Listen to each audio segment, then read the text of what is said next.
Rob Dauster here. I got Jeff Goodman with me. Hell no. John Fate. Are we still live? Field of 68 till I die. I'm sorry, man. I blacked out. Randolph, Childress. DJ Khaled, you know the big DJ Khaled guy? Hands grown up and in. Goodman needs to be fired all the time. Josh Pastner. You're going to beat people straight up. You know the deal. They have no swag. They have no nothing. Jerel, McNeal. From the bluest of the blue bloods to the smallest of the mid-majors. This is Field of 68 after dark.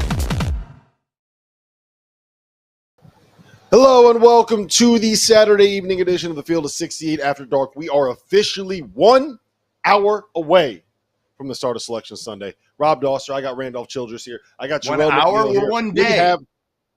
We're not 1 hour, dumbass. You said 1 hour. It's 1 day. From Selection Sunday? You said 1 hour. From Selection Sunday? Selection Sunday starts at midnight. Selection Sunday starts at midnight. What do you mean? Don't mess up the intro. Jeff Goodman, zip it. Stop talking. We're 1 hour away from Selection Sunday. The Selection Show starts in 17 hours, Jeff. Those are two different things. Keep drinking your drink. We are live, Sirius XM, Channel 84, from the basement of Schaefer's on 8th and 18th. You got to come check this place out. It's the best place to be for St. Patrick's Day. Jerel had a good time today. He was singing with a Green Day cover band. It's been a wild day in college basketball.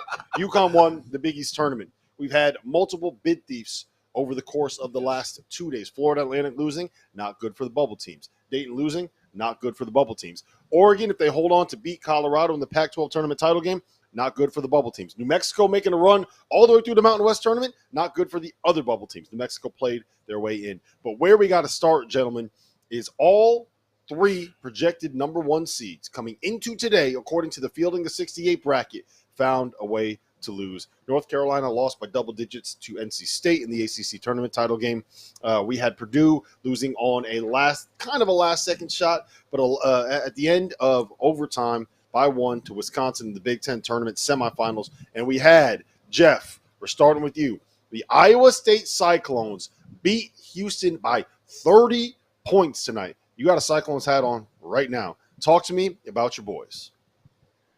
Man, they get more impressive every time you watch them. And they finally kind of made believers, I think, of everybody with this win. Like, it took them this long this season for everybody to completely buy into them. They're tough as shit. They've got an incredible point guard in Tamin Lipsey, who's just like, I mean, he's a local kid from Ames. You know, remember when they lost Tyrese Hunter? We all thought, man, it's going to kill TJ, right? He loses his best player. He transfers to Texas. They're dead and buried, and TJ Otzelberger's never going to get this thing back. Instead, they're better than ever because Lipsey's come in and give him a culture guy, a guy who wants to be there. Brings in Gilbert from UNLV.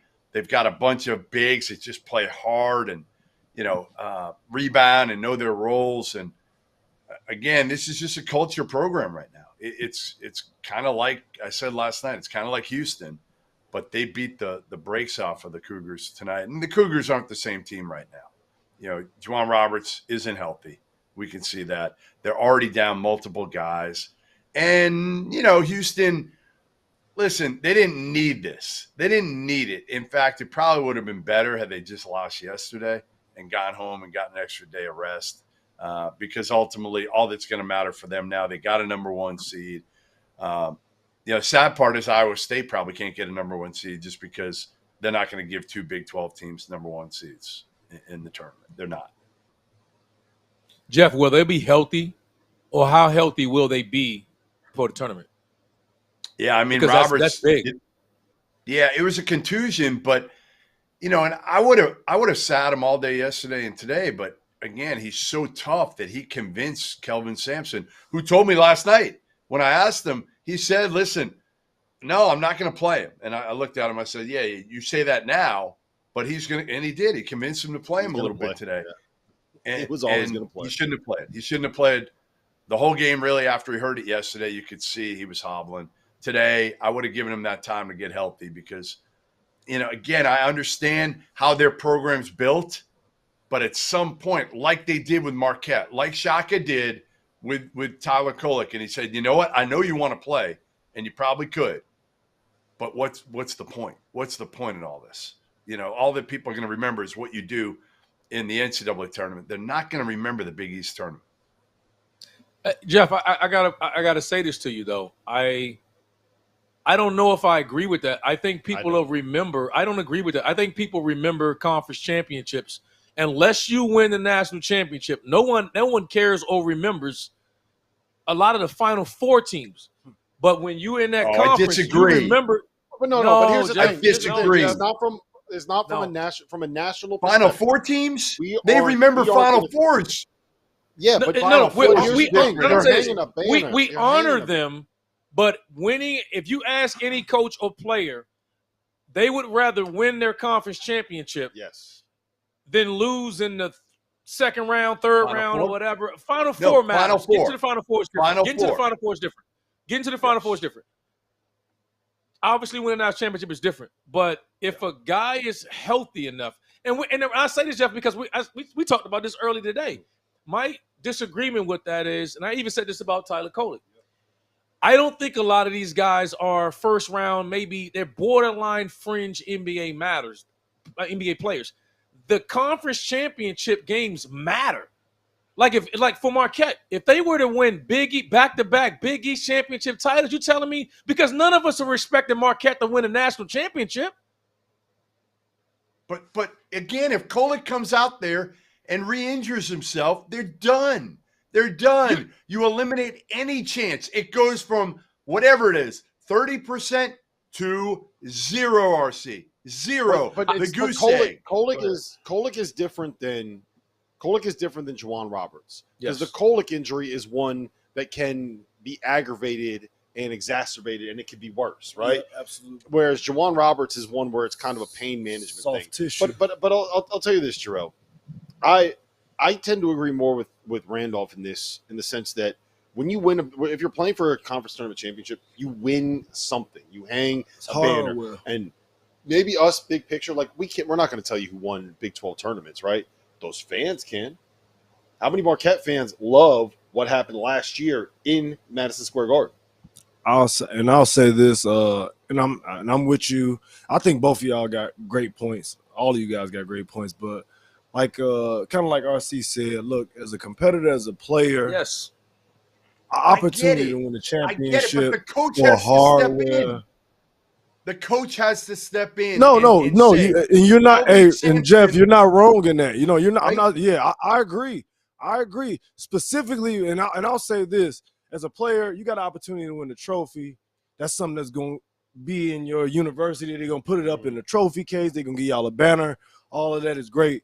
But at the same time, I think specifically for these two teams, Houston and Marquette, it's a little different because, like I said this a little bit yesterday or last night, Rob, for these two teams, it's about March. It's about the big dance.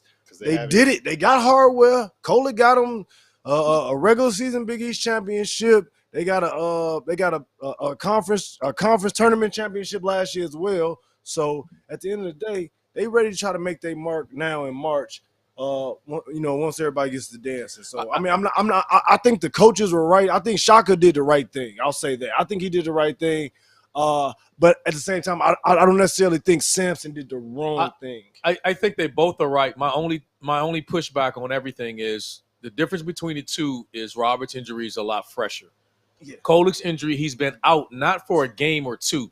As a player, even as a coach, you don't want it. I'm concerned about his health because the amount of time that he's been out to just come into the first round of the tournament and be like, oh, you ready to play now? Nobody wants to do that. As players, no player just wants to go out there and just say, all right, when it's all or nothing. I would rather come in and try to get some reps. I wouldn't care how many minutes I got. That would be my concern. No, absolutely. And this RC, it's a rhythm thing, yes. and it's really hard to get in great basketball shape, but it's easy to get out of it. So I'm with you spot on with that. And that's why I said I was hoping that he was at least going to give it a go some of these times at the start of the tournament. When he didn't play the first 2 days, I was like, okay, at this point, it doesn't really make sense. It doesn't make sense to try to throw him in the fire now, in my opinion. So it's like, okay, but what I'm concerned about is that you don't want a dude out there trying to catch his second wind, trying to get his lungs and get his legs underneath him on the first weekend in the game that's all or nothing. On the pitch That's count. That's the only thing that I worry about with that, or trying to knock off some of the rust, because obviously that's going to be there too, because he hasn't been going live a 5-on-5 with anything. All right, let's talk big picture stuff here. Houston losing by 28. Are you more does it worry you at all that they took that loss in this game, knowing how banged up they are, or is this more like, wow, you know what? Maybe we should have paid a little bit more attention to Iowa State the entire season, RC? I am only concerned if they're not 100%. I think that's like Jeff said. I would say then I'm concerned. And like Jeff said, you would want to shut them down and not. But scoring 41 points, I'm not as disappointed as surprised in it. I think I'm more surprised they only scored 41. But I know how important he is to that team, what he brings defensively to that team. So but I say this: he needs to be healthy. He needs to be 100% healthy for them to make a deep run. Shed was 3 for 17. 3 for 17. You're not beating anybody. Now, again, that speaks so much to Iowa State's defense. We talk about Houston's defense over and over and over, and it is unbelievable. But so is Iowa State. It's pretty damn good. Yeah. Yes, yeah, exactly. they are too. All right, I want to pivot real quick because the other number one seed, or lock number one seed that was in action today was Purdue. They lost in the Big Ten semifinals, 76-75 in overtime against Wisconsin. Jeff, the thing that I was most concerned about this was, if you watch the end of that game, there were like 3 or 4 possessions where Purdue's defense was absolutely non-existent. Right, you got to get a stop here. You got to at least try to hold him a little bit. And it was just like, all right, this guy's going to dribble in and go make a layup. And to me, that was a big red flag. Overall, I'm not going to get that worked up about losing to a Wisconsin team that at one point in the season was the number 6 team in the country. Right. But, Zach Edey's banged up. Braden Smith is banged up. Everybody's banged up. 3 games in 3 days. But it's still a loss for a Purdue team in March, and that's kind of becoming an uncomfortable trend at this point. It just shows me that, again, there's not a lot of teams that are unbeatable. We're putting UConn in that category right now, that they're unbeatable, and they've been, incredible. But I don't think they're as dominant even come tournament time as they were last year. I know their offense is better. I get it. Klingon was awesome today, but I don't know. I just feel like, again, there's going to be some crazy stuff going on in this tournament. There was last year, and nobody thought San Diego State and FAU would get there. I think we're going to have 2 more kind of crashers to the party this year that we look back and we're like, holy crap, we did not see that coming. And Purdue, everybody's kind of already put them through now to the Sweet 16, to the Final Four. They're really good. But like Braden Smith didn't look great today. Fletcher Lawyer didn't look great. Like the only guy who looked great was who? Big boy. That was it. Yep. RC, you didn't get a chance to watch the game. You were in the car driving from Burlington, Vermont to Manhattan to be able to get here to do this show, to see this game, to hang out. How far is that? Right. I think it was honestly how far drive is that, RC? Just to get the wings. It's about 5 hours.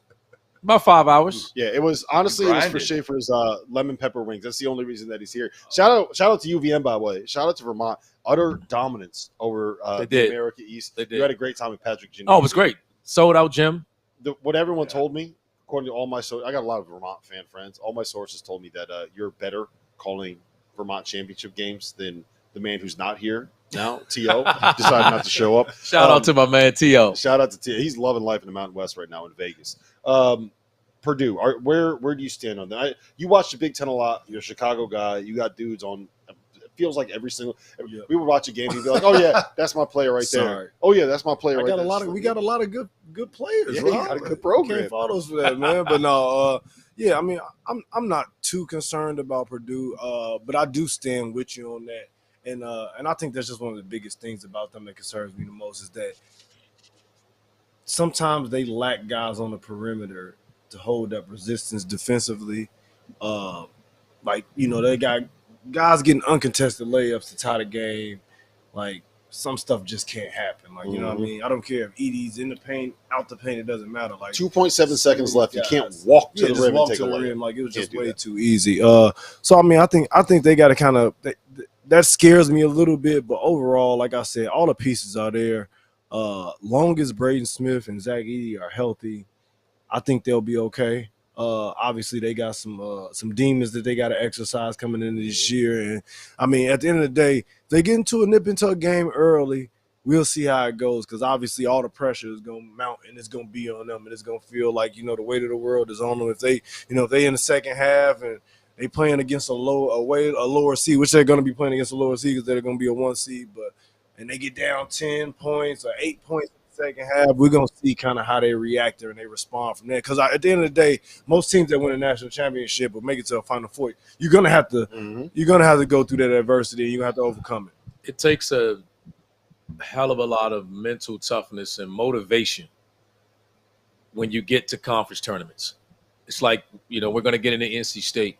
5 games in 5 days, right? 3 games in 3 days is hard as hell. And it's really hard when you don't have a bench or when you don't have depth. And even with your depth, when you're relying upon your main guys to carry you through, man, that's a lot.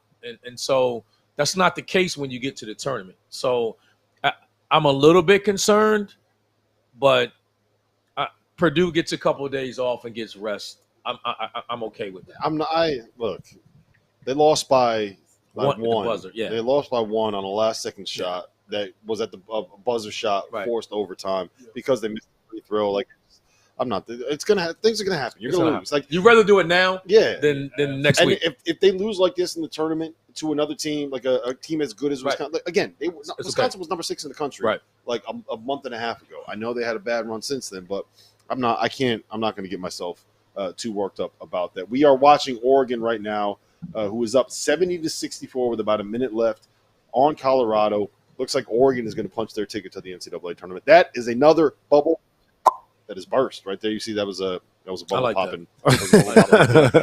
We talked. You mentioned DJ Burns, maybe my favorite player in the country. Shout out to T.O., the refrigerator with ballerina feet.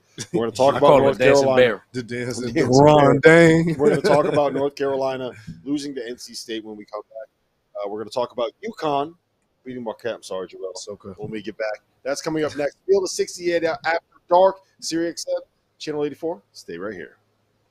The best month of the year is here, which is why you need to know that we are now partnered with BetMGM. We'll be using BetMGM lines to make all of our picks, and we'll have special offers for the listeners and the viewers of the Field of 68 all through the NCAA tournament. If you haven't signed up for BetMGM yet, you can use the bonus code FIELD, and you will get up to a $1,500 first bet offer on your first wager with BetMGM, regardless of whether or not that bet hits. Here's the best part. All you need to do is deposit and bet $10 of your hard-earned money. This is how you make it work. Download the BetMGM app and sign up using the bonus code FIELD. Deposit at least $10 and place your first wager on any game, and you get up to $1,500 in bonus bets, regardless of the outcome of your bet. Just make sure you use that bonus code FIELD when you sign up. Most importantly, we do have some fun stuff coming for the conference tournaments and especially for the NCAA tournament. Bet insurance tokens, college hoops odds boost, and what I love the most, a nice parlay boost for anything you could possibly imagine betting on in the NCAA tournament, from odds and getting an at-large bid to Final Four futures to the highest seed to make to the Sweet 16. I'm calling it right now. BetMGM is the king of the prop bet for your March Madness needs. So go download the BetMGM app, use the code FIELD, and sign up today. And while I've got you, a quick request: the best way to support the Field of 68 and our content you get for free is to engage with us. Rate and review the pod, like and share the YouTube videos, tell your friends about us. It helps in a world where the algorithm is king. And now, back to the show.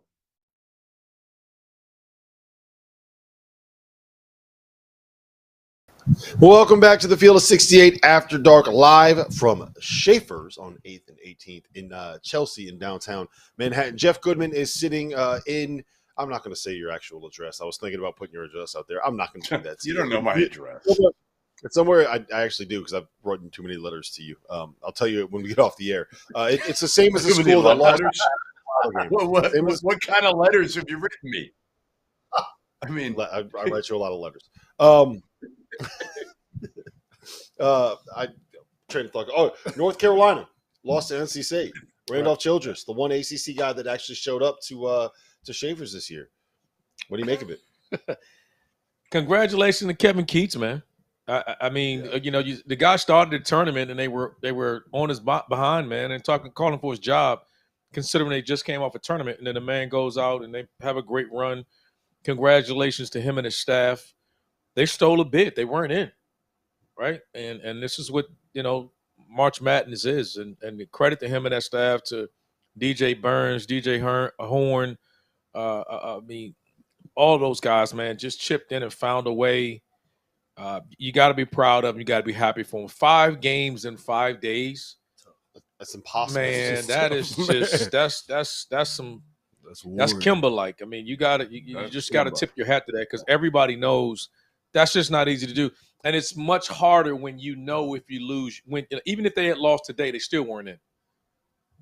So sometimes you make a run, you can make a run and you get in. If State had lost this game, the mental toughness of that, man, they lost that game, they're still not in. And you beat the number 1 seed, you beat a rival.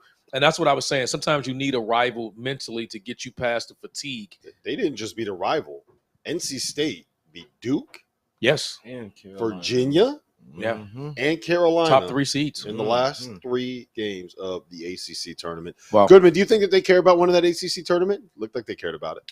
I do. I think they cared about it. Hell yeah. I think they cared about it, and they should. Because RC, you could tell, at the end of that game, it was a war. It was an absolute war. They're grabbing, they're clutching, they're fighting. I mean, you couldn't have had a better scenario. Because let's face it, NC State hoop fans, they don't usually get nice things. They just don't. And tonight, they needed that. You had to drag them. You had to drag them. Okay, Jeff Boeheim.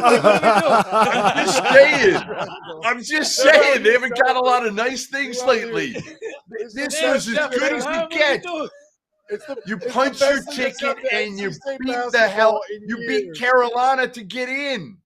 It couldn't have been scripted any better. No doubt. I agree. No doubt. Hell of a story. Oh, man. I love that. The best thing to happen to NC State basketball in years. And Goodman's like, yeah, you never get nice things. You guys always suck. You said nice things. That was funny.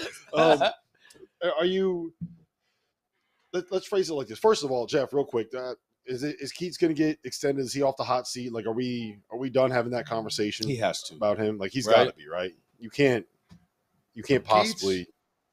Keats got a 2-year extension in his contract for winning the ACC tournament tonight. Oh, you weren't just joking. Oh, you weren't joking about that. That's done. I tweeted out the contract. Half an hour ago. There you go. I didn't know that. We have a special guest joining us right now. Real quick, Goodman, let me introduce our guest here, making his triumphant return to the Field of 68. No, Goodman wouldn't invite me back on. It's Fox Sports, former Butler head coach, Michigan man, Val Jordan. We brought you on. We brought you on to break down the whole Michigan coaching search right now. Let me cry. Bad timing. This is actually perfect because Laval, you were doing halftime and pregame and postgame stuff for Fox Sports for the Big East tournament, which is great because now you know what we get to talk about. We get to talk about UConn taking down Marquette. I was waiting for him to show up. I was waiting for him to be able to talk about this. He yelled it as long I can set my mic down. You know those guys that win and then they don't say anything. It's like the worst. No. They just don't say anything and they just let you marinate in it. That's Dauster, one of those guys. No, he is not. No, he is not. Hey, my kids came to this game tonight, right? And they were sitting right. I bought them tickets right behind the media section, and they came down with at the under 4 timeout because they knew Jerel was a Marquette player, and they came down and they would start rubbing it in his face. He was like, "How's Marquette doing?" Oh, man. My daughter came down. You can't go back at the kids. Apples don't fall far from the tree. I said, "Look, I couldn't even do that." Can't go back at the kids. That's just we have fun to the people. We don't do that. You didn't buy those tickets. They gave them to you. I bought the tickets. You don't want to bought the tickets. You didn't buy those damn tickets. You don't want to know how much those cost either, man. That sucks. That was bad. But let's talk about the game though. So UConn pulls it out. It was I don't even know what the final was. I didn't even see what the final score was. It was 16 by then. It wasn't that close. No one was paying attention. It wasn't as close. Yeah, it was close through the first half. But what'd you see? Break it down. You know what? I think UConn's depth, and I had said this on the broadcast, their depth, they got quality depth. Yes. So when Jalen Anderson comes in and like he's got 9 points since he did it yesterday in the first half. Steph Castle gets 2 fouls. He comes in the game. He has 8 points in the first half, and everybody's looking around. It's like the recruit when you flip it through the pages trying to figure out who that guy is. Right? And then Hassan Diarra comes in and makes a couple threes. Samson Johnson changes the game every time he checks into the ball game. So it's not just bodies out there taking, it's quality depth that you got to account for all of them. And I don't know, there's when you think about the other top teams in the country right now, who has that level. So when you get to the third game on the third day, that prevails. I think like a Houston, Purdue, like they don't have that depth, so they're a little bit tired on that third day in a row. So you could see it. And obviously you take Marquette without Kolek, without Sean Jones, and Stevie Mitchell with a shoulder injury. He's trying to battle. They're banged up, man. It's just the quality really of the depth. UConn wins out, and that's what's going to make them strong and hard to put out here, when the tournament comes around. They're the only one. You think about the Big East, like if they had to play without Tristan Newton, you'd probably still be okay. But if you take a Tyler Kolek out, if you take a Baylor Shireman out, if you take an LJ Cryer There's out, not another team in the country. I feel is there another team in the country that you could take a starter out of that quality, and then we'd all feel good about it. Multiple guys. Klingon didn't play. Still, right? Castle Caravan was out. Still did it. Castle was out early. Didn't matter. You lose to Kansas by 3 with no Castle. It's like, well, yeah, it's hard to go into Allen Fieldhouse, and so I think that is the thing that stands out to me about Connecticut. Now that makes you feel good, Rob. No, it does. Of course it does. It does. Yeah, couldn't have said it better myself. That's what he's thinking. But I was proud still of the fight that the Marquette guys came with. Like you said, just those guys are banged up. Even Oso's a little bit banged up. I don't think he ended up finishing the game. He sat like the last 5 or 6 minutes, partially because Bingo was started making shots, make a couple shots too. But I think he had like a heating pack or something on his knee. So all of those guys are a little bit banged up. But, man, they fought that first half. It was an ugly game, the first 10, 12 minutes of that game, and nobody could seem to make a shot. It was 2-2. It was 2-2 at 12 minutes. Oh, my God. Yeah, it was like a rock fight early on. And, but they grinded it out. I think it was a 2-point game at halftime because Newton hit that last 3. So they kept it relatively close, man. And just, for me, it speaks volume just to, like we talked about the last couple of days, just the culture of the team, though, man. Those guys strap it on. They show up every single night. Doesn't matter who's in or out. You're going to get max effort from everybody. And I think hopefully going into the tournament, too, this will kind of be an uplifting thing for some of those young guys. Trey Norman can play, man. Yeah, he's good. Zay Lowry can play, man. He was the guy. When I went to their early practices, him and Jop got into it a little bit. And I'm like, oh, he got a little fire to him. He got a little dog to him. And I said this to Shaka. Now he's got a serviceable shot. And Beeline used to always talk about this, like, hey, when we get around this time of year, we're going to need some outliers. A Spike Albrecht, like somebody. Like Zay Lowry coming in making 2 threes tonight. I think those moments, same as Jalen Anderson for Connect, like those moments are huge. Because Tyler won't be like maybe at his best coming right back into play. So you're going to need some of those guys to come in. And now they have some confidence, right, to step in and do it.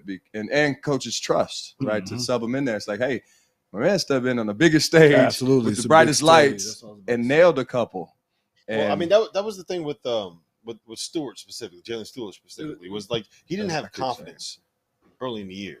Right, like you saw him come in and he blow a defensive assignment, and then he get the ball and he's shooting an air ball, and then he immediately get yanked. And it took him a while to get there. And then last night he had the 8 points in the first half, and that UConn needed those 8 points. Right, they needed that run, that boost to kind of get them going. Then tonight he bangs a 3 in the first half, banks that one in, and then hits the 3 in the corner. And you see him as he's running back, like he's talking to the bench and he's making all the fades. He's like, he's feeling himself. Like it got him going. Those were the 3 biggest shots for me of the game. Like that was they started knocking them threes. They went on that 3-point barrage. But you could tell always, and y'all both know this as well from players, just like some guys that's on that scouting report where it's like he can make it, but he is short closeout. Yeah, He's and the guy. I saw how they was running that. You got to make him make two before he ran out. Exactly, RC, and it's like, look, and he made them first two. Because I thought that was part of the problem. He knocked the threes down. It was kind of like, yeah, you saw the look like. You saw that the reaction was kind of like, hey, man. He going to do that. I did what you told me to do. Because as you know, as the coach players look over at you, you be like, close out short. He knocked down 2 threes. I'm looking at you. Hey, all right, coach. You got to take them. I told him. I kept saying Jalen Anderson, Jalen Stewart. Yeah, let me ask you guys this. I want all of your opinions on this, right? I'm going to start with you, Laval, because I've asked them already. What do you have to do to beat UConn? If you're game planning, that's a good question. How do you slow them down? How do you stop them? I think two things have to happen. So when you look at Kansas and Creighton, when they lost at Creighton, they blew up all the action. Mm-hmm. And now the players got to make plays. You got to make them play one-on-one. You got to make them play. So in those games, and I said this in the broadcast, if they get 20 assists, you're not beating them. Right? So the 3 games they lost, Seton Hall, they had 13 assists. Kansas, they had 9. Creighton had 8. They walk out. They had 5 at halftime tonight. Mm-hmm. Marquette had a great game plan. They're switching ball screens. You got to live with something. So they were living with clinging over the top against the switch, and then they tried to wall and be active. And it's a 1 possession, 2 possession game. Second half, their first 11 baskets were assisted. 11 assists on 11 made field goals. Now they're comfortable. They're running their stuff. And that's the UConn team that you have no chance. You can't beat them when they run their stuff. You got to be able to switch and and change your defenses to do it. So the issue is, can you sustain it for 40? Yes. Mm-hmm. Because, Marquette did it for 20. Yeah. Seton Hall can sustain it for 40. They play muddy. They muddy it up anyhow. Villanova almost got them. I don't think you can do one way, though. I think that they're the best team in the country at beating you in multiple ways. So you got to be able to do those things and switch them. So here's what was scary in the Creighton game.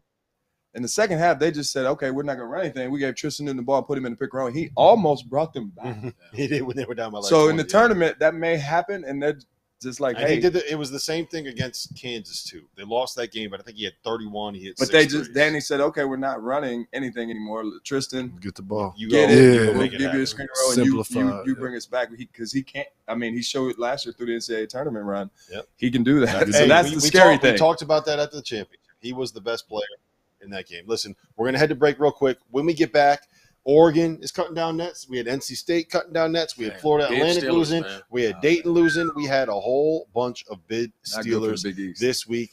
That is what we're breaking down coming up next.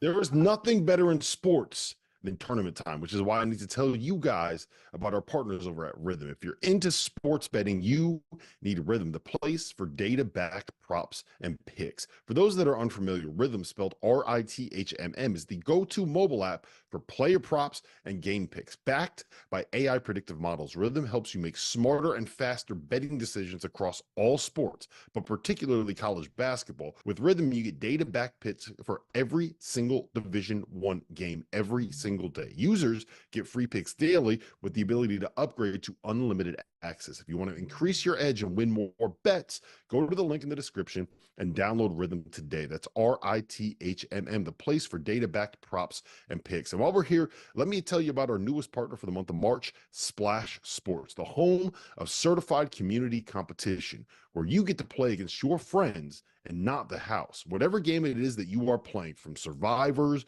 to tiers to pick X, the safest way to play for real money without the hassle of having to track down deposits or worry about payments is through Splash. They have partnered with PaySafe, the best deposit and payment system in the world, to ensure that money stays in safe hands and is delivered to the right places. To join the Field of 68 Survivor Madness, click the link in our profile below and join in. Entries are $5 a pop with a prize pool of up to $4,500.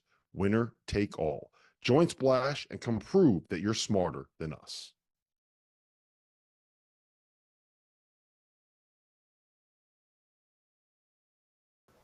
Welcome back to the Field of 68 After Dark Saturday night. We are live Sirius XM, and we are streaming on YouTube. Laval Jordan, Randolph Childress, Jerel McNeal, Rob Dauster, and Jeff Goodman, who he didn't want to hang out with us, guys. I don't think he. I think he was a little worried about the basement at Schaefer's. He thought he was supposed to be here. He didn't want it. New York doesn't agree with Jeff. That's the problem. He's just scared of the New York Knights, man. He a little bothered by it. No. Come on, Jeff. Listen.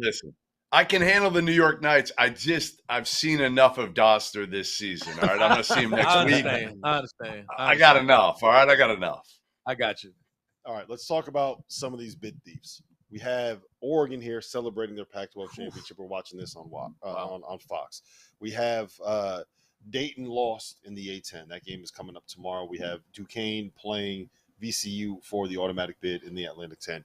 We have UAB playing Temple in that's going to be in Texas, and I'm sure there's going to be probably as many people in the stands at the AAC title game as there are sitting in this basement right now. I'm sure the feds are – I'm sorry, go ahead. Oh, there, he said it. He went there. So that's going to be a bid thief. And we also had NC State winning the tournament tonight. Yeah. So that's basically 4 bids. It's not often that you see that many, like 1 or 2, right? We had 4 bid thieves here. How tough is that right now, Jerel, for the teams that are sitting there on the bubble waiting for a chance to get in? It was not a very good night for any bubble teams, and like we were just talking about during the break, specifically, I think for some of the Big East teams, because we got quite a few teams that are on the bubble right now. So with these other teams, like obviously this is the great part of March Madness, us getting, you having a team that's struggling, have been tumultuous up and down all year, and then putting it together for 4 or 5 days in a row and getting the opportunity to extend your season when you wouldn't be if you didn't win. But at the same time, it's going to be a lot of good teams that have had stellar years overall that are going to miss out on the opportunity to advance to the postseason. Let me just roll through real quick what the cut line was. So the last 4 in for us were New Mexico, who's in. They won. They got themselves an automatic bid. Yeah. So do we call them a bitch stealer because they were outside? They were out. They were out, right? Yeah, they were out. So we need to add them in that list. So they're in. St. John's is one of the last 4 in. Texas A&M, one of the last 4 in. Seton Hall, sorry, Dagan, one of the last 4 in. And then first 4 out, Virginia, Providence, Indiana State, Pitt. We could be in a situation where all 4 of the Big East bubble teams find themselves on the wrong side of the bubble because 4 bids disappeared, Jeff. 4 bids are gone that were available to them before.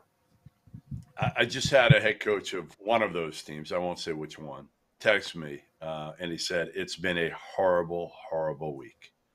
And it has. I mean, again, you don't see this, guys. And I'll just tell you, maybe the coolest thing that happened all day today just went final, and that's Long Beach State beats UC Davis to win the Big West tournament, and Dan Monson is celebrating 5 days after getting whacked. He got fired 5 days ago, decides he wants to continue to coach the program. And you guys are laughing at the word whacked. All right, whatever. He gets fired. But he coaches his team to the tournament. Like, how cool is this? Like, I don't know if I've ever seen this. Like, so much. Jeff, that's an amazing story. But the reason why the word whack is prevalent because we're in New York. We don't even know we're in the basement somewhere. We don't even know where we are. So we thought we were getting whacked when we walked into this building. It's real Goodfellas-ish. It's real Goodfellas. That's why we. All right. I won't use the word whacked while you're down there. Story. That's an amazing story, man. I mean, really. I'll tell you guys this, and I want both of your opinions on this, or all 3 of you guys. I like this version of the way that the bubble works, right? I want to see a team like Oregon play their way in. I want to see a team like NC State play their way in. I want to see automatic bids go to some of these leagues that aren't necessarily going to get 2 at-larges, right? It sucks for someone like a Providence or Virginia if they end up on the wrong side of the cut line, but probably should have done more during the regular season, right? Like, I enjoy seeing teams do what they have to do during this month to be able to get themselves on the right side of the bubble. I'd rather see that than see someone lose in the first round of their conference tournament and get in because they have like 7 quad 1 wins that were all like playing at the number 70 team. You know what I mean? Like, I like this version of it. Yeah, I was going to say, it depends on what coach. You just want to be in when you're in the coach. However the system is set up and you can get in, let's get in. But obviously, being around the Big East, guys like Shaheen Holloway did a fantastic job. Yes, like I thought at least should have been co-coach of the year with Dan Hurley, who did a phenomenal job as well. and Kim English. I mean, you lose Bryce Hopkins, tough, and you're man. still in the fight every single night, and develop a guy like Devin Carter to become Big East Player of the Year. Like, so I just root for the coaches, because you know how hard the Randolph. You said that you know how hard that is to be able to get there. But then there's also the coaches that you get your team playing their best when it matters the most. Yeah. On the other side, like Dana Altman and some of the other guys that are playing really well now when it matters. It's so hard, and you know this, because from a contractual standpoint, all they want is for you to do is get to the tournament. And then it's like you're allowed as a coach to have a reset or have okay, you arrive. Like, that's the standard for some program. Not every program is thinking about, they know they're not national championship. If you get hot, you get on the run, great. But a lot of teams don't have national championship aspirations. But getting to the tournament is a part of that. And to get this close. And then I don't know if I can ever remember in recent time where we're legitimately talking about 5 teams that stole bids, that were on the outside looking in. And you want it for, I remember saying when I got into coaching, right, I want to provide the experience that I had. Yes. Like, you lived it, you played it. Like, I did it with 3 out of my 4 years as a player. And it's like, man, so like Coach Monson, I want to coach my team. If I can provide the experience and have those memories, like you can never take them back. No. So and whether I'm gonna be the coach next year or not, you get to ride that train with your kids and share that experience, and you'll always remember it. Like, that was like part of my why in the coaching. It's like, I know what that felt like, and you want to give that experience. So when you get that close and you don't get in, it hurts. I'll tell you this. I'm going to be rooting for Dan Monson. Just about anybody to win it. How much fun it would be if he just went to the Sweet 16 and just keep extending it. We're like, what? You got to cheer for him. But I got a serious question. I mean, so I got to say, we got to add them as a 6 team to steal bid. We're sitting here counting teams that stole bids. We got to include them, right? I mean, as a 6 team to steal a bid. There was no other. Well, there's no other bid, so they didn't steal a bid. But out of the 5 teams, what team impressed you the most? Probably NC State. The 5 and 5 days. Like, it just baffles my mind that you can do that. And Big DJ played 16 minutes in the first half. Big DJ. Dancing Bear. He's awesome. Dancing Bear, baby. Yeah. He was good today. He's really good today. He's had some struggles sometimes, but today he gave Carolina's all they can handle. What about you? Impress you? I would say NC State. I would go with the 5 games in 5 days, but one game I'm looking forward to seeing tomorrow is the A-10 championship game tomorrow. Mm-hmm. Because if VCU wins that, I'm coming at you, Jeff. If VCU gets it, I gotta ask, why aren't my guy Ryan Odom name would be thrown around for some of these vacancies at these high major gigs? Because he's just showing you he's winning and winning. If he wins the A-10 tomorrow. 20-second timeout. Why are we asking Goodman for coaching info right now? I mean, he needs to be asking us. I mean, you should. He needs to be asking us. You should be asking us. Yeah, I mean, let's rephrase the question. Let's start this over, because I wish Trevor or Dagan, if we have the audio, let me know and we could drop it in here. But on Thursday night, we talked about Jake Diebler at Ohio State, and this happened. Okay, Dagan said, relax, give him a second. We talked about Jake Diebler, who has let's reset it. On Thursday night, we talked about Jake Diebler, and this happened. I said I think he's earned – I asked you this before via text a couple of weeks ago. Yeah. Has your answer changed now? Hell no. Hell no. Hell no. How many times do you want me to say? Hell no. Jake, we got 4 of them. Hold on. Ran spades on me.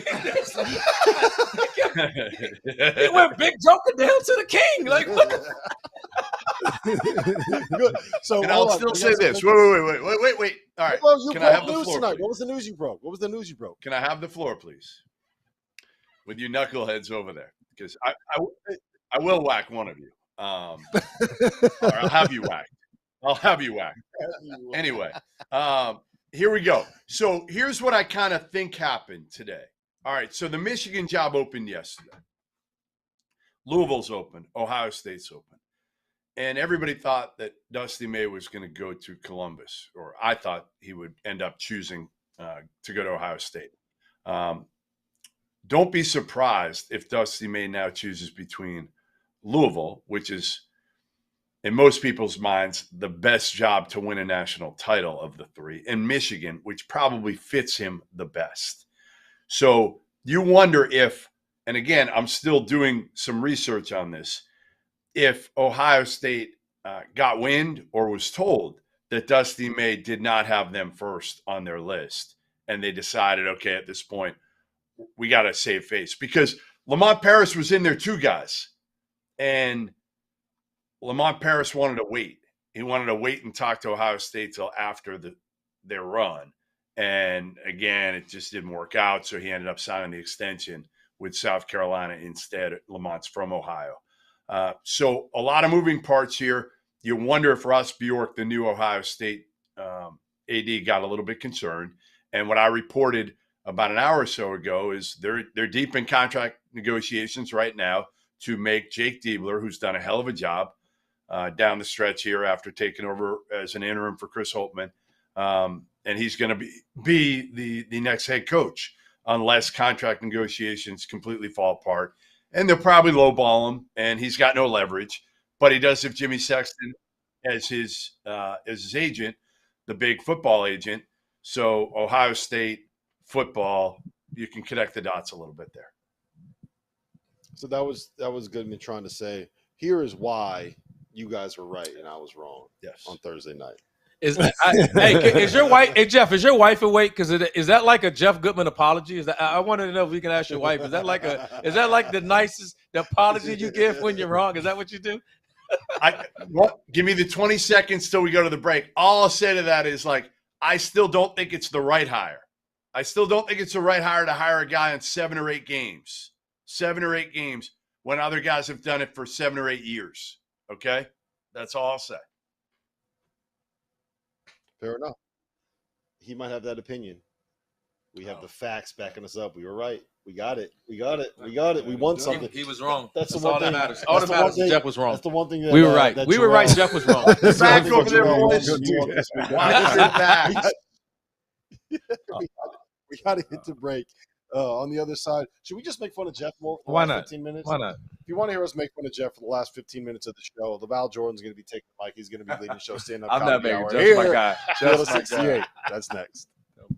By now, you guys have surely heard about Autograph, an app founded by Tom Brady with the intention of disrupting the way that fans consume content covering their favorite teams. This is how the app works. All of the podcasters, bloggers, and digital creators covering a team have their content sent to that team's page in the Autograph app. Instead of having to bounce from site to site or trying to navigate the safer workspaces on Twitter, you can just scroll through Autograph. This isn't a hard sell. This is the truth. I am a UConn fan, and I use the Autograph app to keep up with the writers I read and the pods that I listen to about UConn basketball. The best part is that every piece of content that you consume gives you reward points. The more you get, the more chances you have at things like discounted tickets to games and the grand prize, a trip to the LA Regional and a spot in a suite for the Sweet 16 and Elite 8 games. Here's the best part. We've partnered with Autograph to donate $1 to the V Foundation every time someone downloads the app using the code F68, with a minimum of $2,500 getting donated. The app is free.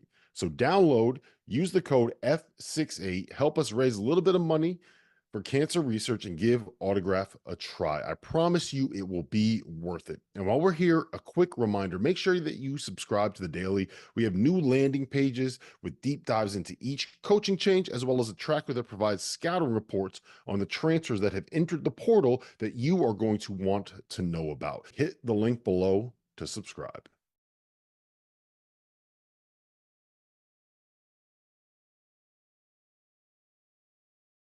Welcome back to the Field of 68 After Dark. We are live Saturday night from Schaefer's in Chelsea in downtown Manhattan. Rob Dauster, Jerel McNeal, Randolph Childress, LaVal Jordan, Jeff Goodman. We got a loaded show tonight, man. This is a loaded of a roster we've had on Field of 68 After Dark all season long. Triumphant return of the one LaVal Jordan. What is that noise in the background? Anyway, let's keep it going. Most impressive win that we saw today. We saw Auburn get a win. We saw Florida get a win. We've seen New Mexico make their run. Like, who impressed you the most today? Outside of Connecticut, you know what, Illinois, and just in the fashion that they won. You know, they were down early, came back and got it done, and Terrence Shannon, who I thought was phenomenal, obviously before everything happened and he had to take a break. I thought he was playing at the first team All-American type level for certain, and he took over today and went for 40 points. And, I think Illinois is a tough matchup just with all the versatile pieces, with the confidence and how Damascus trained. We played Southern Illinois with Damascus. They actually beat us. He was playing the 4. And like to see him out playing the 2, handling the ball. And, he was the screener in the pick and roll, picking pops Jerel. And now he's coming off the ball screen with the ball in his hands. And I'm like, so I thought they were really impressive because I think Fred's done a tremendous job. And defense was their calling card in Nebraska. And Illinois really, exploded on them, which not a lot of teams have been able to do in the Big Ten. All right. I think we have DJ Burns of NC State here. Turn the volume back up. Not yet. We're trying to get DJ Burns from NC State here. Jeff is going to interview him here in a little bit. Randolph, who stood out to you? What was the most impressive thing that you saw today that didn't happen in Madison Square Garden tonight? The guy that's coming on and join the show. For a guy his size to play the way he's played 5 games in 5 days, that's just not an easy thing to do. And the first half, he was the guy, right? And he knows I'm a fan of his. I look forward to seeing him joining the show. Had some moments this year, a little up and down. His team was that way. And I'm just curious to see what clicked for this team to go on a run like this to win. And not only win it, they beat the top 3 teams in the league on their way to it. There was no doubt that in the end that they were deserving of this championship. And like I said, so happy for Keats, Levi, Joel. I mean, his staff, pressure bust pipes, and it didn't with that group. I mean, that takes a lot. Those guys were, this when you're coaching for your job, man, it's when the sharks in the water, it gets hard. And now public opinion matters more than ever. And so I still got to go with NC State. 5 games. I mean, it's hard to practice 5 straight days. No, you do. You try to avoid it. You know what I mean? Like it's hard to practice at this level. You know what I mean? You try to incorporate an off day, and we're talking about 5 games where you got to throw your guys out there. I just think it's just that's a rare thing that we saw today. I'll go with the Florida Gators. And I've been kind of bullish on this since really before the season. This when I first started watching them play. They're a strange team, a little bit of a unique team, but I think they're probably one of the 5 most talented man-for-man teams in the country. Really? They got a plethora of guards. I think the guard players that can do a lot of different things with pulling and Clayton. I think Kugel didn't play today, but even Will Richard. They got good bigs, Samuel Condor. Like they got all the pieces, and I even like their style of play because they've been trying to go more up tempo and play fast. The only thing that don't really translate for them is that they have a hard time guarding. They don't guard anybody. They give up a lot of points too. But they're just a team that's kind of quiet as kept, just been getting better and better as the year has went on, and they seem to be kind of putting it together at the right time for me. So I think they're going to be a dangerous team coming into the tournament. I mean, to me, they're in that same conversation as the Alabamas of the world, as the Kentuckys. Really good offensively, as the inconsistent Illinois defensively. Yeah, as I'd even put Baylor in that conversation. Mm-hmm. Yeah. Guys that can, or teams that can put up a whole, they'll score 100 on you. Yeah, they might give up 105. They're old NBA teams. Yeah, when they do or modern NBA teams for that matter. Yeah, look, and the thing that I really like about them is it's the guards. For me. They got so many good guards. Zion Poland and Walter Clayton are 2 up transfers. It's not often that you see the up transfers, right? Like the guys that come from the mid-major level and then go to the high major level. and then have that level of success where it looks like they're supposed to be, right? Like sometimes it takes you a year to acclimate. Yeah, your guys are like that now. Tristan Newton, like I was telling you about it. East Carolina, he's leading them in points, rebounds, and assists, and he comes to Connecticut, does the same leading thing. them in points and rebounds and assists. And like some guys, Dennis Jenkins, I think Coach brought him with. I still think he's underrated. Dennis Jenkins? No, Tristan Newton. Yeah, but they just have so many other. They have so many other pieces. He doesn't get the credit. But to your point, he shows up in the moments though, and he's a guy like we talked about. We were saying this before. When you watch UConn and you say that, it's different when it matters and the team does that, and then the coach can say, "Hey, we'll put the ball in your hands, go make a play, and put us on your back." Yeah, and he's shown he could do that. Yeah, and on the number one team he in the country, the thing about him, and I'm sorry to go on a UConn tangent again, but the thing that stands out to me the most about him is you couldn't have a player that is more similar to Dan Hurley than Cam Spencer in their personalities, right? And you couldn't have a player that is more dissimilar to Dan Hurley in their personalities than Tristan Newton. And I think that team needs that because there is a level of like calm, right? Like when you watch these other guys, they're all going nuts. And what is Tristan Newton's face never changes. Stone face. Stone face. You talk to him after he put up 25 and 9, and we talked to him after at the St. John's game, and he's just like, "Yeah, I had a good game. Appreciate you." Yeah. And it's just like, do you know what you just did? Like Madison Square Garden. But you Does know, any of that register? When you get to the NCAA tournament, Jerel's played it. Were you with Dominique? Yeah, James? all 4 years. Yeah. So like teams scout very well. So now you have synergy, you have analytics, you have all these things. So if you have a Caleb Love that can take you, a Trey Burke, like Coach Trey Burke at Michigan, that can take you on a Shabazz Napier, a Jalen Suggs, like as good as Drew Timme is, nothing against. You need a closer, a guard that can kind of, you need just a guy. Go. Tristan did it last year. They run, intricate offense and the motion. They allow you to Carson go off Edwards script. when Purdue was like a shot away from getting to the Final Four. Kyle Guy, Todd Jerome, like he as good as Virginia is defensively, those two guards were pros. Like they were really good, So and you love the Baycotts and the Eddies and the guys, but man, when you get a guard that can just you don't have to run a play, you just make good decisions and we trust you, right? Mm-hmm. Yep. And I think Braden Smith's become a level that's all new into that. Yep. All right, guys, listen. I think we have DJ Burns here. Goodman is going to take over, and he's going to be talking with the man of the hour, the refrigerator with ballerina feet, DJ Burns. Dancing Bear. DJ, what's up, man? Congrats. Hey there, how you doing? I'm good. How you feeling? Sir. Oh, man, amazing, blessed. Yeah, listen, you were dominant in that first half tonight. 5 wins, 5 days against the top 3 seed. Describe your emotions right now, DJ. What are you thinking? How you feeling? Oh man, I'm just so thankful for this opportunity. My coach believed in me when I came here, and he made sure that we were gonna get the job done. He put me in all the right positions along with my teammates, and we couldn't be more blessed. I couldn't be more thankful. So you've been to tournaments before, but never this way. Never having to win the conference tournament to get in the NCAA tournament. Well, Winthrop you did. At Winthrop you did. But not at NC State.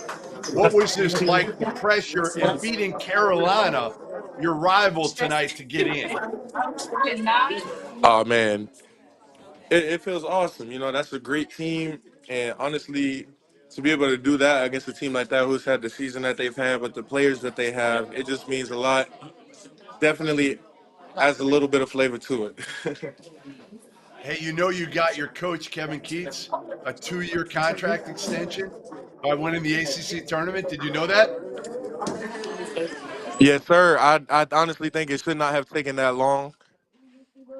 They didn't believe in him, and he proved them wrong. I'm very proud of him, and I know he's proud of us as well. And I think he deserves a lot more respect than he gets. So, last thing I have for you. How do you celebrate? Good meal? What's the meal of choice for you? Tell me what it is. If you could have anything, what is it to celebrate? I haven't even got that far yet. Honestly, I haven't thought about any of that until you just asked. So I can't answer that How one are you? yet. So what do you like tonight though? You gonna go back now, or you staying over?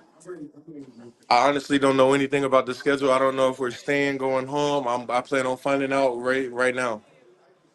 You're just enjoying life. Enjoy life, my man. Oh yeah. The Shades in the locker room, but they gave me these big boys, you know? Put them on. Put them on for us. Look at that. Yeah, I know. Oh, man. Congrats, The big DJ. boys. Congrats, man. Yes, sir. Thank you. All right, we'll talk to you soon. You got it. There he is. No, you know it. I appreciate it. Thank you, guys. You got it. NC State's DJ Burns. What a run. What a run, man. The team's had, Kevin Keats has had. Incredible. Incredible day of hoops, boys. Incredible. Absolutely zero chance that man has not thought about what he's going to do to celebrate. He knows exactly what he's going to do. He just didn't want to tell us. I'm okay with that. I'm not going to hate on him for it. He definitely has thought about it, though. Man can't incriminate himself. Exactly. What do you think All the right, meal Jeff. is, RC? RC, what do you think the meal is? If you had to guess. Oh, God. What is the meal? It's going to be wings probably to start. He'll probably have a pizza about 3 because he ain't going to sleep for quite some time. He's coming back in. When he walks back in his apartment about 6, it's gonna be a couple of slices from the pizza or something left over. Like he deserved it, man. Yeah. But Keats has accepted that already. It ain't like he came into the season and with 4% body fat. Like, cut this out. TJ Burns, man. Yeah. Like, come on, man. This the dancing bear, man. Like, listen.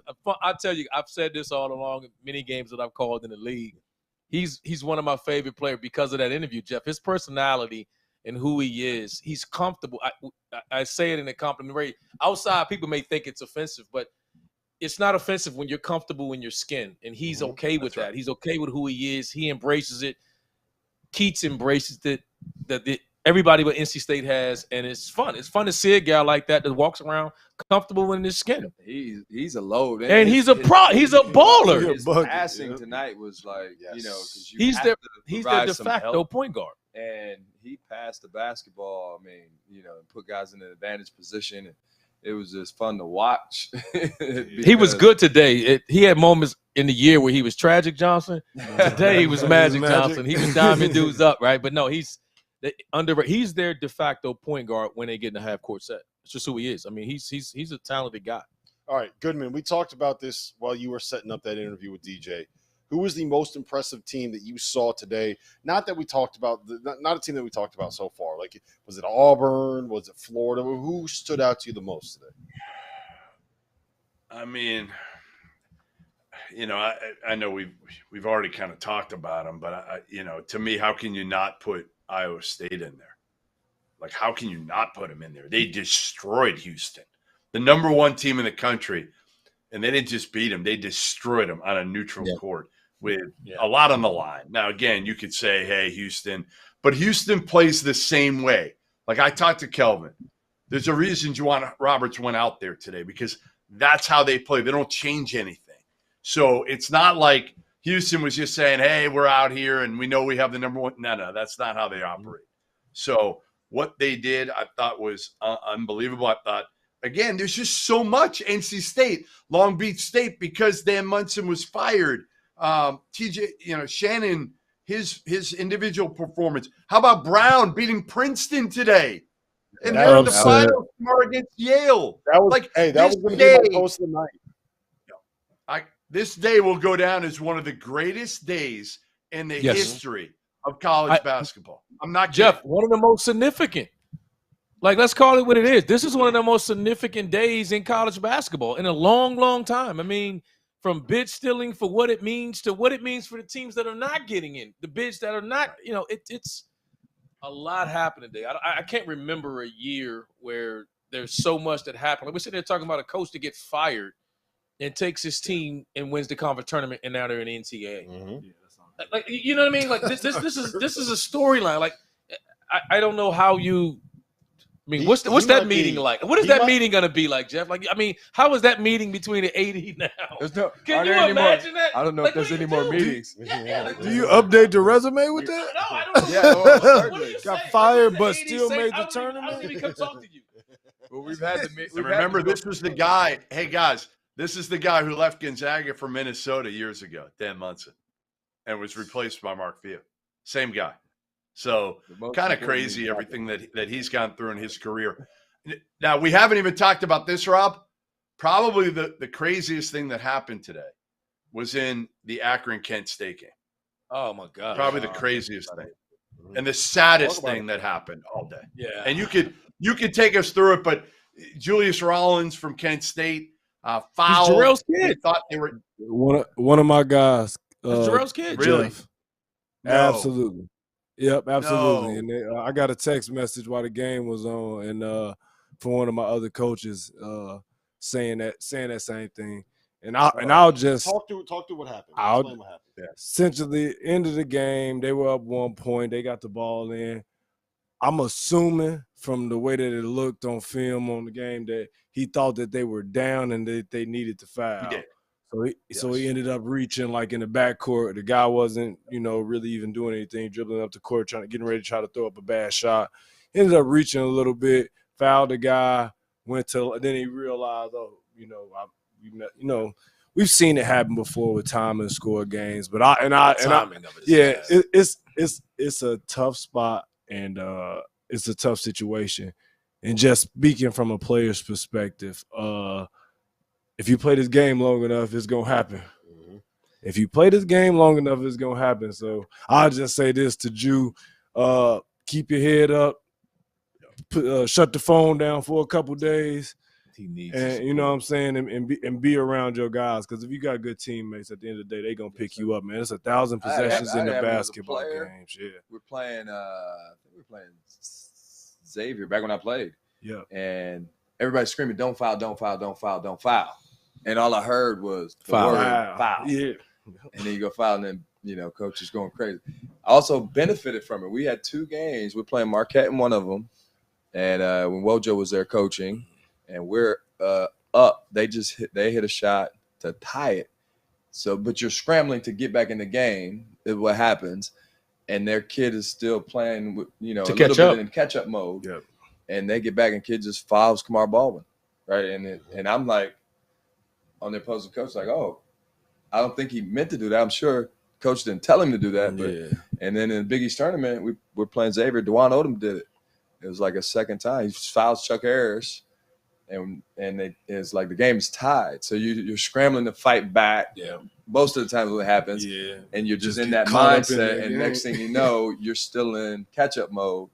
But the game is tied, and as a coaching staff, you're screaming like crazy, like, "Hey, no more! Turn it off." Yeah. But sometimes you don't catch everyone's attention. This is so tough because it's a 1-bit league, and nationally, people just watch Power 5 conferences most of the time, and when you get to the quarters or the semis, most of the time you're dealing with tournament teams. But when you're in a 1-bit league, it's life altering. You know what I mean? For everybody. Just call it what it is. Like Toledo was already out. I was about to say that because they weren't expected. That's the hard part, because this was their run and they weren't expected to be where they were. They struggled, been up and down all year, close to around 500 type of team. So this was kind of their run. Akron and Toledo, I think, were the main, the 2 top teams in that league. So it's a tough situation, but like I said, man, it's part of the game. We all get wrapped up. We all make mistakes, and all you can do is learn from it. Hey, look, it's part of the March Madness thing too. All right, we had a whole again. We all want to let them know, like, keep your head up, man. Yeah, we support him, man. It happens. I grew up in Michigan. Absolutely. You can imagine me at, like, when Chris Webber called the timeout. It happened. It happened in the NBA game last month for the Golden State Warriors. You know what I'm saying? Like, Klay Thompson did it last month. So it happened. He did. It happened. So it's plenty of examples about it. Feel for the young man. You just want people to, especially in social media and all those things that people say. In college sports, that local media, you can imagine they're going to be brutal and unnecessarily aggressive towards him. We had a bunch of automatic bids. Dauster, we're not letting Laval get out before he talks some, what a Michigan, what were manuals. I mean, like who's up for the job? Give us some insight. Yeah, he might be. I think Jeff might be getting the job. I mean, that might be my Can we guy. see the sweat pouring down for Val right now? That's what he's looking for, the bottle of wine down there now. It's like, this is what we got to talk about. This is what we're going to talk about. I'll let you guys talk about that stuff. I just came to hang out because I was missing you. Goodman, I was missing you guys. Hey, Jeff, I'm not even joking. Literally, at the start of every game, the start of every half, and at the end of every game, Laval came over and he sat with me and Jerel for like 10 minutes. Yeah, at the start of every game, at the start of every half.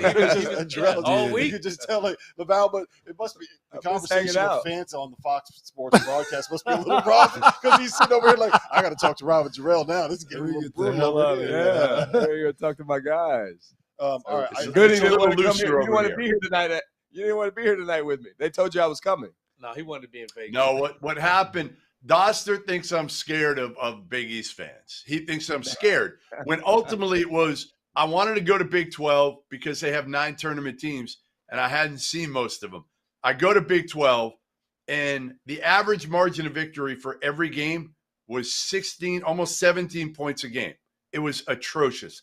Plus, and they don't want to hear me complain again, but they put the media on the 7th floor, so I had to spend $300 in tickets through the whole session. Literally, I had to buy tickets every session. You were in the pissed building. about those nosebleeds. He didn't like those. I saw the nosebleeds. Yeah. My nose was pouring. It was pouring up there. He said, what the hell is this? He said the first day he got on the show, he's just like, I ran out of tissues because I was using it for all my nosebleeds. And the dude, hey, the worst thing is your Mark, the commissioner. I walked by him like 4 times, and he knew I tweeted it out, and like wouldn't even look at me. I'm like, come on, man, let's talk this thing out. Like know who you are. No media is ever going to go there again to Big 12. Nobody, no national media will ever go there. Why would you ever go anywhere other than the Big East tournament? I know. Why would you go anywhere else? When you're scared of the Big East fans. Here, I'm gonna tell the story about the Providence fan. I'm gonna do it. So I was walking back at the halftime of the Providence Marquette game, right? And I'm walking by. When you go down one of the tunnels, you walk right by the Providence student section. I walk by, and some guy goes, "F the field of 68," and I'm like, look, I'm like, what? And he goes, "And F you too, Dauster." I was like, it's not very nice. So I kept walking to the back. And what they do at halftime of the last game of the Big East tournament on Thursday and Friday is they put out the popcorn. They put out like 150 boxes of popcorn. Everybody in the media goes and gets a box of popcorn. You get to eat some popcorn for the last half of basketball that day, which is great. It's a delightful snack. Everybody loves a little bit of popcorn at the end of the night, right? So I see it. I'm like, I'm going to give this dude a box of popcorn. We're going to be friends, right? So I walk up to him and like I tap it on his I tap the popcorn on his leg, and he looks at me. He's like, I don't want that. I was like, you don't want popcorn? Who doesn't like popcorn? He's like, I don't want it from you. What did you do to me? How do you look in orange? And I go, I look a lot better in pink. And I walked away. That was better it. Man to me. That was it.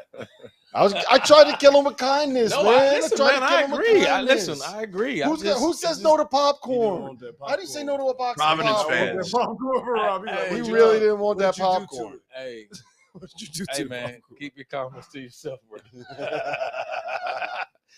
All right. Before we get out of here, I do want to give a shout out to some of the teams that won automatic bids. Yeah, man. Their spot in the tournament today. Yeah. UVM, America East. They beat UMass Lowell. RC was on that call. Yeah. Great win. Dominant program. They are. I got to say this too. My guy, John Becker, has got to get a job, man. He's got. I mean, he's the best coach in that league. Why he doesn't get asked? This team they're tough defensively. Runs modern day offensive stuff. 5-out motion, cutting everything, shooting. I don't understand why he doesn't get a look from some of these ADs. The guy can flat out coach. So I just wanted to speak my piece on that. Yep. I also want to give a shout out to Tom Brennan. They got him on the broadcast a couple of times. Nobody loves a school as much as Tom Brennan loves his Vermont Catamounts.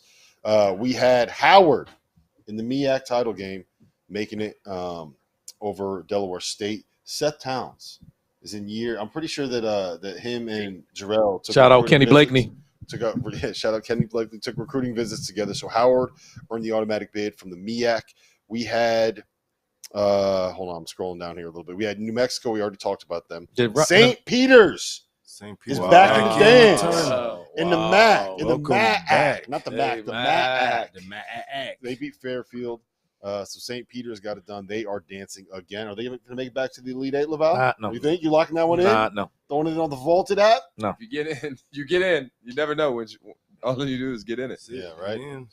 Akron Get the check. beat Kent State in the regular MAC, not the MAC, the regular MAC. That's tough. We had Western Kentucky beat UTEP in the Conference USA title game. Shout out to Western Kentucky. Found a way to get back in there. Steve Lutz. Grambling. Yep. The SWAC. Steve Lutz, by the way, didn't he just go 2 straight years at Corpus Christi and takes over Western Kentucky? Yep. He goes straight 1 there. year. Right. He was at Long Beach State. He'd be fired right now. So Grambling beat Texas Southern in the SWAC. They're going to be dancing.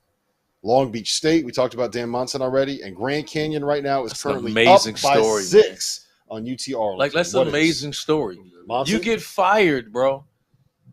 And then Jeff, seriously, I know we joke about it. You get fired. In most cases, you just leave, an interim coach takes over. In most times, Right. There's times when they ask, would you like? And that's what they continue? did. Would you like Monson's to see it been there through or forever. not? Yeah. And then He's been there forever. It's like his second year AD. especially if you have some longevity. but in those situations, then why don't you wait until after the season's over with before you fire the guy? Right. If you're gonna give him that That's option, the crazy part. what's the point of firing someone? And You know saying, why? I'm fired. You know why? You want to finish You up? can You want to finish. finish up? Hell, I want to finish. Hell no, Like, I hell want to no. finish up. Give me all my damn money. I'm ready to go. Dan Monson does. Dan Monson I'll does. answer the question for you. Hey, Well, you he just love his The kids, reason, they love the reason hoop. is because you want to get yeah, started. You want to get started on the search. So you want to give him the choice, and basically you start the search, even Yeah. though he's coaching. Jeff, let's be honest. I'm You and just I saying. both know this. Even when they're firing a guy, when they fire him after the season, they start the search. They Correct. already started. Let's be honest. I haven't met a job. I haven't known an AD yet that hasn't been making phone calls and privately meeting with people before they ever fired their head coach. But now you can do it. You can do it in the open and meet candidates. That's the difference. The in season, it's like, hey, just finish up, even if hey, you have to make it, or the in season stuff's hard it's just hard for everyone. It's bad for everybody. Right? It's a little more complicated it's hard for the players Yes. because it just makes it complicated. You sabotage it when you do that. You sabotage it some. And credit to those players, really, for rallying and believing in him and playing for him, because that's what they did. They played for him. The other thing is sometimes you don't want an interim to take over, because then if the interim does well enough, a la Jake Diebler. Now, again, Jake, they're hiring here, but sometimes you don't want to give an interim that opportunity. So you're torn. Sometimes the ADs don't know what to do in these situations. I think a lot of these guys, and I won't be as offensive to call them idiots, but I feel as though listen, Jeff, I say that because Laval's like, no, I'm gonna duck out of no, here. no, no. I don't want to say I don't want to be offensive, but I don't think that that's what you're supposed to do. Like if you're firing a guy, it's just a respect thing. Hey, if I'm going to fire you, hey, I want to give somebody else a chance. If you're moving on, you're moving on. But I look at it as if, hey, if I fire the head coach, I'm giving you a chance for yourself. An audition for yourself is all I'm saying. I don't think it's a bad thing. If you're going to fire a guy, I would rather you do that than fire a guy, because I don't think that bodes well for the kids. If you're going to do it, let me move out of the way. Fire me as the head coach. Let you take over, and at least let the kids and you rally around you. But if I come back and I know I'm a lame duck guy, practicing and everything else, the prep for stuff like that makes it tough. I just don't think that's the way to do it. There's still families at stake and a professionalism that needs to take place in that moment. Can I clarify something real quick? Sure. Alan just commented on our YouTube stream. He said, Randolph seems to be more comfortable on the stream as the year has gone on. I don't know if he got better or if it's just the beer. To be clear, he's drinking old fashioned. I'm drinking old fashions that you must know. Drinking old fashions. And one thing these guys can tell you, I've never been uncomfortable speaking my tongue. It's probably one of the reasons I'm sitting here with these guys. That's why I'm not coaching. That's why we love our state. That's why I'm sitting on the field at 68 and not coaching, because I speak my tongue. I don't hold back. So, but thank you for that. All right, look, I think we about covered it all.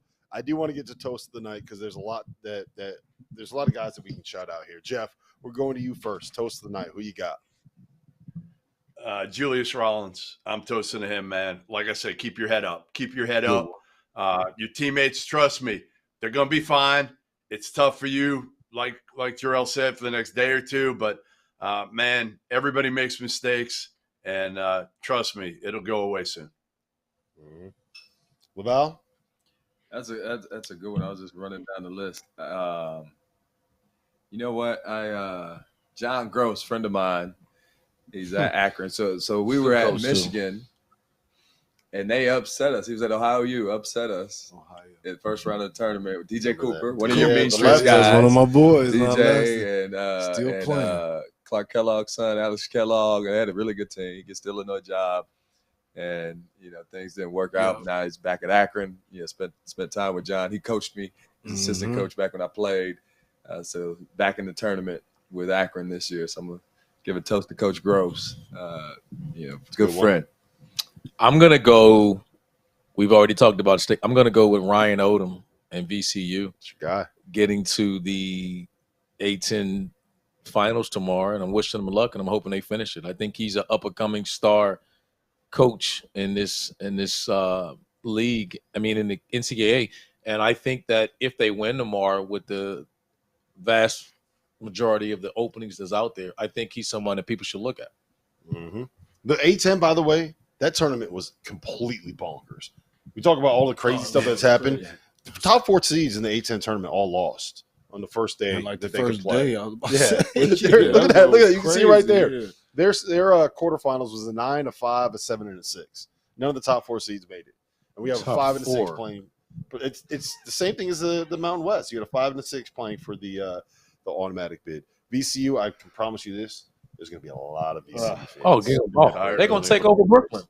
The VCU and shout out to what's their band? The Peppas. They're going to take over Brooklyn tomorrow. Awesome. Oh yeah, we played VCU first round of the tournament. This was like the year we made a big run back in the day. And I know you were on the bench dancing, scouting. Right? We're scouting the game. It was Akron. Coach that's at Duquesne now, Keith Danbrot, who's having a heck of a year, by the way. And we're scouting. It's like VCU and somebody. And I'm like, we are not going to win like the battle of the bands. It's not going to happen. We're going to get the game. There's no way. It was like, they're good, man. The best. I told the story before. The best environment I've ever been to for a basketball game was, I think it was the quarterfinals of the league tournament in 2012. I think it was the year after Shaka made the Final Four. It was George Mason and VCU playing at the Richmond Coliseum. Oh, they had the flag. But it was like, and it was, but no, it was the conference tournament game. So it was like it was split down the middle. It was green on this side with Doc Nix and the Green Machine and the George Mason band, which might be better than VCU's band. And you had VCU fans on the other side. It was all yellow and black with their band. And so every time out, they're going back and forth, and they're going at it on the bands, and the game ended up going to like overtime or something. Like, it was completely bonkers in there. It was unbelievable. Sorry. Toast the night. Who you got? No, Aggies on that band stuff. Y'all can have that. We played against the A&T Aggies every year, man. I'm going with the Aggies. Aggie pride on that one. I'll close it out, and I'll circle back to NC State. I'll give a shout out to for DJ Horn. I thought he played amazing along with the other DJ as well too. They were the dynamic duo tonight. And like we said, five wins in 5 days is not an easy thing to do. And they showed up and showed out tonight against North Carolina. I'm going to go with Mike Martin at Brown. Brown was 6-17 3.5 weeks ago. They won 6 straight to close out the Ivy League regular season. to get into the Ivy League tournament as a 4 seed. And then they beat number 1 seed Princeton, who is a team that we had as an 11 seed if they had a chance to be able to make it into the tournament. So shout out to Brown. It's a hell of a run. They're going to play for an automatic bid against Yale tomorrow in Columbia's gym. If anybody in New York wants to go see an awesome college basketball game, you go up to Columbia, you go see that, and you get on the trade, you head down to Barclays, you go and you see the A-10 game. You can have yourself a really fun college basketball Saturday tomorrow if you want to. Listen, tune in tomorrow, starting at 5:30. We're going to have our Selection Sunday live stream. We're going to be going for 6.5 hours. Dagan Hughes and Trevor Release are going to be absolutely gassed by the time this thing is over. We're starting at 5:30. We're going to have our Fielding the 68 guys on there. They're going to be breaking down the updated bracket with Jeff Goodman there that they can put together. And then they're going to be reacting live to the bids that come out, who got good seeds, who got bad seeds, who got hosed. Well, bubble teams didn't make it in. There's going to be a lot of bubble teams that don't make it in tomorrow. And then we're on. I think RC, me and you are on at 6:45. We're going to be there for an hour and 15. Jerel, you're on. Laval, you big timed us. Fox Sports. But he stepped up today, though. He stepped up today. He did step up today. He's here. Jeff Goodman is not. Tune into our Selection Sunday live stream. Jeff Goodman is actually going to show up for work tomorrow. We hope. We'll see what happens there. But for Jeff, for Laval, for Randolph, for Jerel, for Jimmy Schaefer, the man that lets us do these shows every Saturday night after the Big Ten title game in this building, my name is Rob Dauster. This has been the Field of 68 After Dark.